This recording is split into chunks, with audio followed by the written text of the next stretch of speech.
Olá, professoras, boa noite, tudo bem? Então, fazendo um vídeo aqui rapidamente para postar hoje ainda, né, atrasado como sempre, é sobre o nosso TCC. Então, como que começou? Então, na época que o Hugo começou a introduzir a matéria do TCC pra gente, a gente estava tendo aula com o Everaldo, na época, de planejamento tributário, uma matéria com relação a tributos. E daí, como a gente definiu o tema, né? O Hugo estava forçando a gente a escolher o tema, né? Porque era a proposta da matéria dele. E o Everaldo estava falando sobre os tributos e tal, e a gente, quando ele começou a falar em holding, que ele tinha implementado na empresa dele e tal, a gente viu essa oportunidade de aproveitar para o nosso TCC essa ideia. Conversamos com o Everaldo apoiou a gente, falou, não, pode pegar esse tema que eu ajudo vocês, tudo certinho. Então, praticamente clareou a ideia ali. Então, daí a gente começou a escrever tudo com o Hugo, tudo certinho. Acho que, se eu não me engano, não sei passo a passo certinho, mas com o Hugo, se eu não me engano, a gente fez a introdução, alguma coisa assim. Então, mas a gente deu o start no projeto com o Hugo. Então, a gente definiu o tema e a gente começou a ter uma noção do que era um artigo, porque até então eu não tinha a mínima ideia do que era um artigo científico. Então, o Hugo deu o norte pra gente. E dali em diante a gente começou a ter uma ideia do que fazer. Daí veio a matéria com vocês, que daí sim, de fato, a gente construiu o artigo em si. Né? Primeiramente a gente fez a introdução, não lembro se já estava pronto ou não estava pronto. A gente fez o referencial teórico, que a princípio a gente tinha feito 3, holding, sistema tributário e planejamento tributário.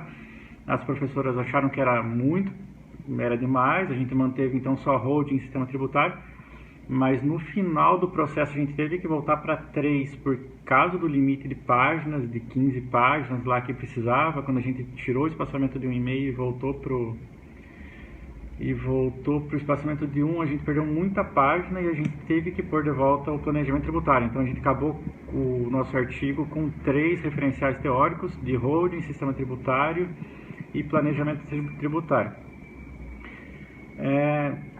Definimos o referencial teórico, a gente pegou alguns artigos para tomar como base, instruído pelas professoras, a gente fez uma planilha no Excel, tudo certinho, e a gente começou a pegar livros como base do referencial teórico, para construir o referencial.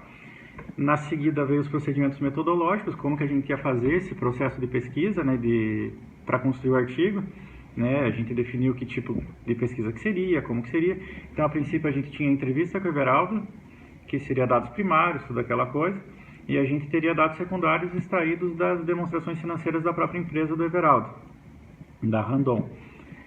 Então, a partir disso, a gente construiu o procedimento metodológico e explicou como que ia ser feito. Daí, a parte mais complexa, né, do artigo, que é a análise de resultado, que veio. Daí a gente construiu algumas tabelas, construindo um cenário, né, onde a empresa do Everaldo estaria como está hoje, né, com holding, e em um cenário onde não teria holding. E daí a gente comparou os dois cenários para conseguir gerar que era a proposta do nosso artigo, que era responder a pergunta se existia impacto tributário no planejamento com holding. Então, justamente nessa comparação, num cenário com holding, num cenário sem holding, a gente conseguiu definir ali se tinha ou não tinha impacto tributário.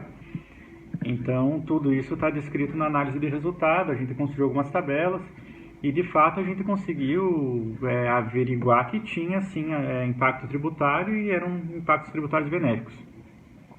Daí a gente fez a consideração final, que é uma conclusão de tudo, né?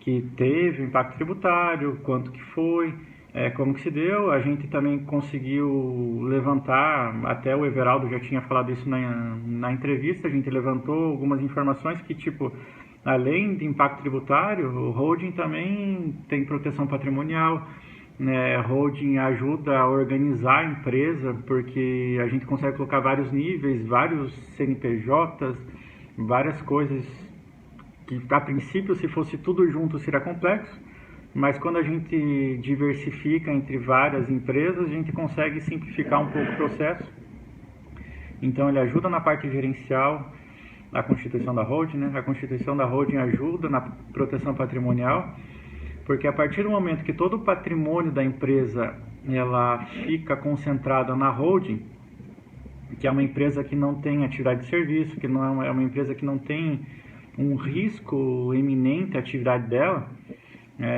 por exemplo, ela não tem imposto para pagar, ela não tem... Não é que ela não tem imposto para pagar, ela tem muito menos imposto para pagar. Então, a chance dela ficar devendo para o Estado é menor, a chance dela ficar devendo para fornecedor é nula, praticamente.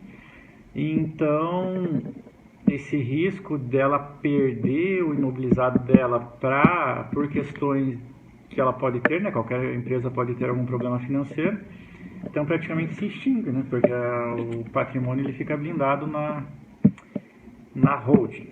Então, mas de toda forma, né, não foi fácil porque a gente estava em home office, não estava na faculdade, então o contato entre o grupo foi dificultado por isso. Mas, né, tem ferramenta para tudo nessa vida, né? Então a gente conseguiu, de qualquer forma, a gente conseguiu levantar acho que bastante coisa. Ao meu ver, o artigo ficou interessante, é claro que sempre dá para melhorar, mas eu acho que está adequado, espero que as professoras tenham gostado. Podem ter certeza que a gente se empenhou bastante nesse artigo, professores. E queria agradecer por tudo, pelo semestre, obrigado por todo o conhecimento que vocês passaram para a gente. Obrigado e boas férias.